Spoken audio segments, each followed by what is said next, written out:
Hi Max. Hi. I really want to know, what made you get SMP done in the first place? So I lost my hair at around 26. It happened pretty rapidly. I had a good, quiff or something going on. That was the fashion. That was the fashion. I wouldn't know what the fashion is now, to be honest, with no hair. But it was just that element of being bald. Nobody wants to be bald. And unfortunately, it does happen to 1 in 10 males. So it's something you've got to come to terms with. But there is options now. There's technology out there that can change you from being a bald person to something else. Yeah. And obviously, for a long period of time, I was looking into the hair transplant route.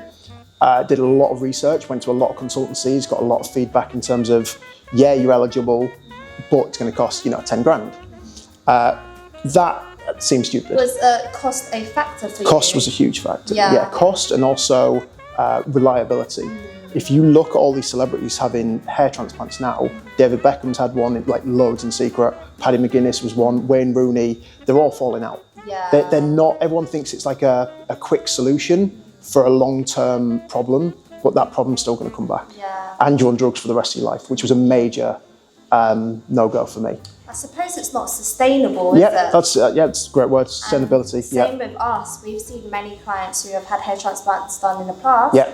And it may look good for like a year or two. Yeah. And then it might fall out. Yeah. And when it does fall out, the results are even worse. Exactly. Like it's stingy like pieces of hair, straggly piece of hair. Yeah. So it's just cleaner to kind of shave the hair. Yep. And as you said, like the shaven head look is now a thing. Yeah, hopefully it's coming back. Yeah, I think it has to be in terms of that, adaptability. But that buzz cut or that low fade, yeah, absolutely. Yeah. I always call it the Calvin Klein look. Calvin Klein, yeah, that's yeah. I love it. Now you've had SMP done, what has been the reaction from friends and family? Do they even know you've had it done? Oh, that's a really good point. It's all been positive, but it's been one of those I wouldn't say it's not a mixed reaction, but people keep second guessing what's actually been done.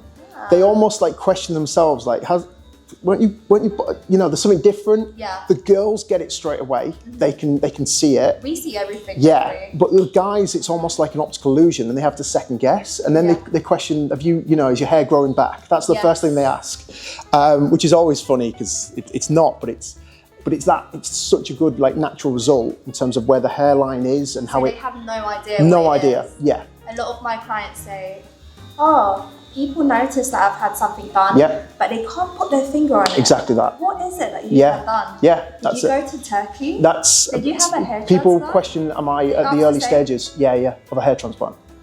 Which is in terms of it's just a tattoo, but having that comparison result is actually a massive compliment. Yes, it is a massive compliment. Yeah.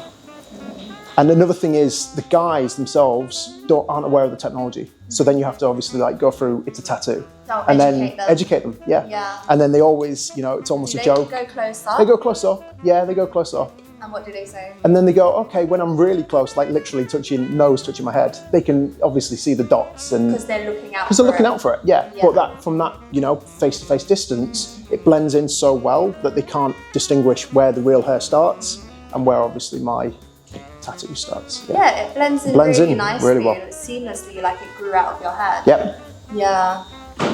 Okay, so you've had the treatment done elsewhere before. You met me. Yep. What differentiates us from your previous technician? Yep. I think the main thing is, the vastness of this place, the studio, the cleanliness of it. It was a massive elevation from where I got it done originally. Okay. It was the place previously was a small clinic in Essex. It was one person doing it. It was kind of a side hustle for them, so it wasn't a real establishment. Yeah, exactly. Yeah. But they did a great job. I think again, where they positioned the hairline was just a bit too far back.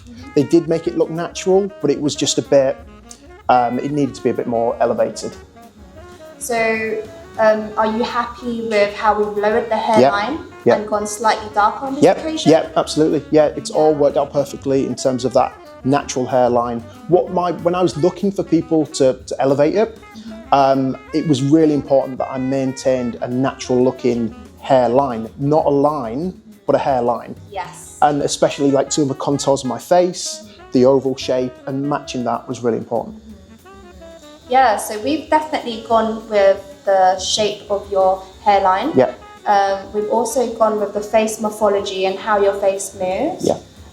We've also measured out where the hairline should start, and we've kind of given you a little bit of a fade on the side there. So we've kind of connected the side profiles with the hairline, but also kept the scalp for you. Yeah, that was an important element. It was making it, you know, any elements that were already there, just to make it look natural. And then second guess, it actually adds to the realism that something's growing over it as opposed to just growing on it. Yeah. What would be your advice for someone looking to get S&P done? Because obviously you've had it done several times before. Yeah.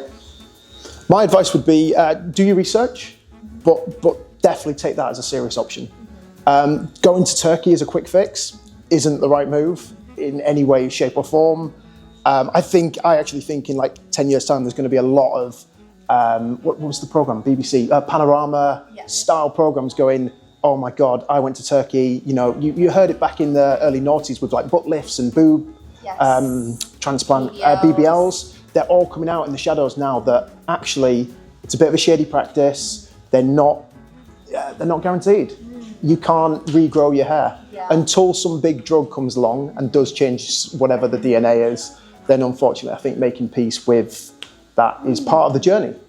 There's an element of acceptance, isn't there? Yeah. It's almost like you have to kind of accept what you have and make the most out of a situation. Rather than trying to completely change yourself with a full head of hair when genetically, hereditary, maybe you cannot grow hair.